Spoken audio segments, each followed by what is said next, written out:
Hi, I'm Father Matt Kortnick from St. Cosmos and Damian Catholic Church in Twinsburg, Ohio.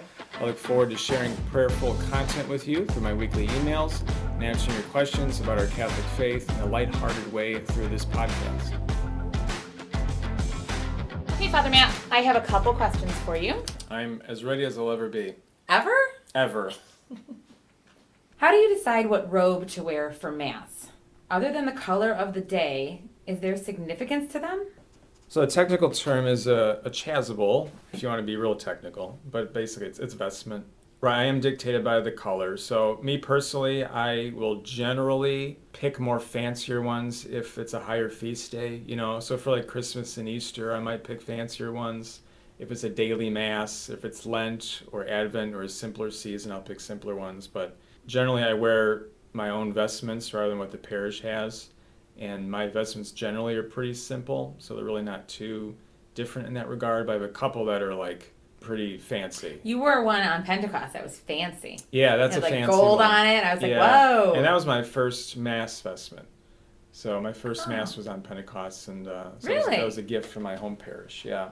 So I do wear that once in a while. You don't wear red a lot, unfortunately, but I'll break it out once in a while. Yeah. So. Yeah, I remember because I was like, that's shiny. Yeah. You don't see that every day. You don't see that one every day. It says, other than the color of the day, is there significance to them? Not really. People have different preferences. Other priests wear very fancy ones all the time. Other ones are very simple. Some wear lace. Some wear ones with you like the colors, What is that called? The hood. Oh yeah, I have an alb that has a cowl or a hood on it. It's kind of called. I had a friend who was a priest who he would always say people would like offer to buy him a vestment like as a gift, and he would be like, I really wish they would let me pick it out because they're very expensive. They're very expensive. That's true. And it's by taste. It might not be their style. It's that's like true. You're going to buy something, invest a ton of money, at least get their opinion before just like putting it in a box and giving it to them for Christmas. I have one that wears like armor, like it's so thick and embroidered that I rarely wear it. It's a very beautiful vestment, but it is. You're wearing an alb, and then you're wearing the chasuble over that, and you're under the lights, and you're moving around, and it's a lot. So yeah. How do you accept death more easily? You say you love to talk about it. I do talk about it a lot. That's true. So this person is obviously a parishioner. Yeah, I do talk a lot about it. A couple of things I'd say. One is recalling the resurrection. Right, so we always have to remember, we always forget the resurrection, but to always remember that death no longer has a final say. So that's the pivotal moment of salvation history, is the resurrection. So it's nothing to be scared of.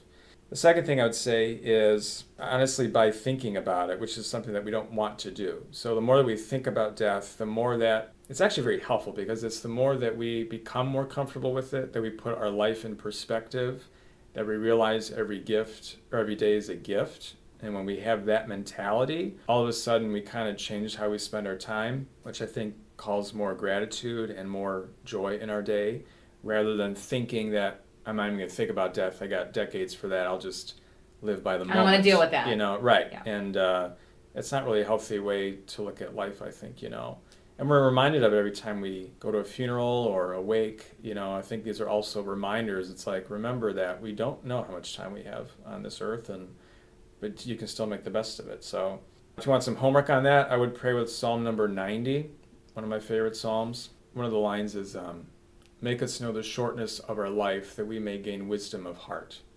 That's not as scary as we think. What made you decide to be a priest? There's a softball for you. Yeah. Hopefully I can answer that one. Short answer is my pastor at my home parish. He's been there since the early 90s. He's still there. And I just saw him as a priest growing up, and I thought that would be an interesting way to live life, and he seemed happy doing what he was doing. I thought it'd be pretty neat to say Mass and do confessions and all that kind of stuff, and so I just talked with him about it, learned more about it, kind of shadowed him in high school for a few weeks. So for me, unlike other guys, mine was very, very slowly moving in terms of my vocation story. I never had like an epiphany or something. Moment. Yeah, the Virgin Mother did not appear to me. But it was mainly his influence. He didn't even ask me. No one asked me or said, like, have you ever thought about being a priest? I just saw him as a model of that, and that's what kind of drew me to start thinking about it. So Oh, this one is from a child. Okay. How was God made if he made everything? Great theological question. To be honest, like that's one of the best questions. It is. From the mouth of babes. God always existed. So you always have to start somewhere, right? Chicken and egg scenario. Exactly, right. So, who came before you? Your parents. Who came before them? Your grandparents. You have to start with someone who didn't exist from something else. And so we believe God to be always existing, always will exist. There's no beginning, there's no end. He's Alpha and the the Omega. Alpha and the Omega. He's the first cause, philosophically speaking. So he's kind of started it all. So the answer is he was just there. Yep, God is always there. Doesn't need anything. Doesn't even need you or me, but out of love, here we are. Can you eat? It's your face No, is mulligan, pass. Your face is like so sad. Oh, sad emoji. If you could see it. Okay. This is going to be also, guess what? Yeah. This is going to be our last animal question. Wow. I've run out. There is a God. The well has run dry. There's no more animals that I've been able to research in a way that I am confident in my answers. I'm very confident in this one. Okay. It's the final. It's the final countdown. Doodle-doo-doo. Thank you. You're welcome. Okay. Can you eat? Oh, okay, I'll ask you this. What do you think the animal's going to be? What do I think? Yeah, what do you think I'm going to ask you about? Give me a guess. Last time you guessed platypus. I did guess a platypus.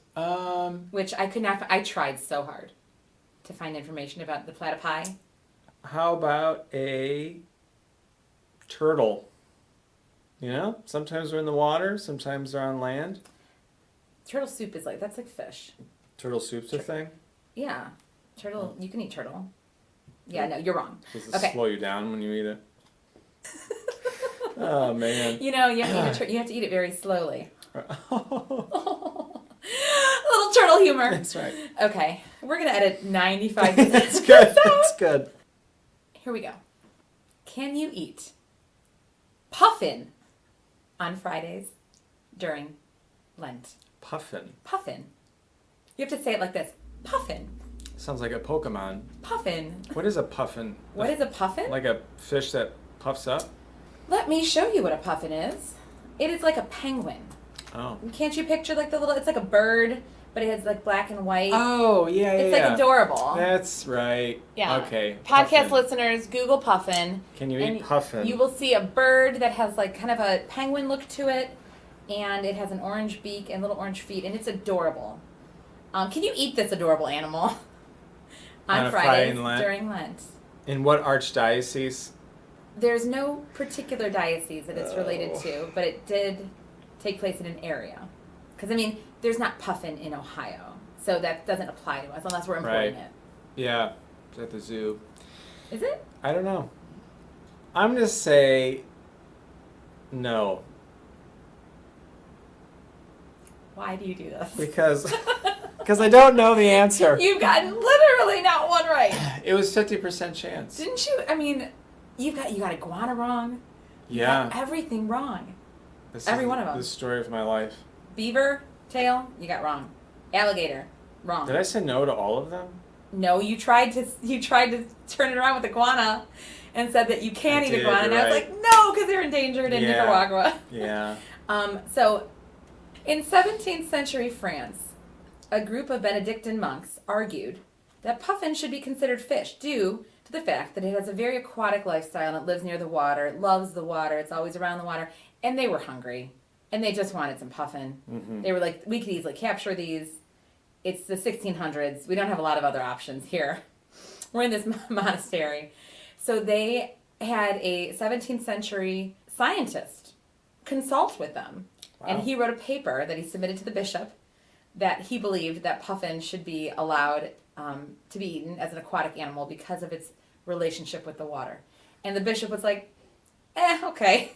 So in France, you can eat puffin on Fridays during Lent. Wow. Now you know. The more you know. All right, have a good day. You as well. I'm Father Matt Courtney. Nope, you didn't say hi. I did. I said hi. No, you went, hi, I'm Father Hi. No. Okay. hour. I'm Father Matt Kortnick No. from... Separate the word hi and I'm. You go Heim. Hi. Like Heim. Okay. You can't say Heim. It's like a German word. Heim!